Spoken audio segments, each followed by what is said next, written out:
السلام عليكم ورحمة الله وبركاته. جمعة مباركة جمهور الحبيب. طبعا اللغز الأسبوع الأول معروف والكثير أجابوا به، وهو أم المؤمنين عائشة وأم المؤمنين حفصة ومن كان على نهجيهما، أي من كانت من أزواج الرسول صلى الله عليه وسلم وأبوها صالحا. فشرح اللغز معروف طبعا والكثير قد أجابوا.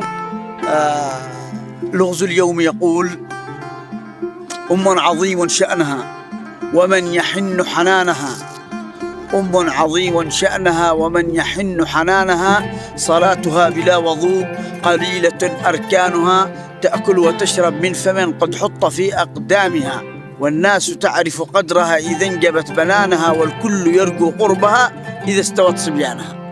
فمن تكون؟ ننتظر إجابتكم أولا، ولا تنسوا أن في الجمعة المقبلة إن شاء الله ينتظركم لغز جديد، حتى وإن كان بقية الإجابة ستكون في شوال، ولكننا نترككم في رعاية الله وننتظركم إن شاء الله. والسلام عليكم ورحمة الله وبركاته.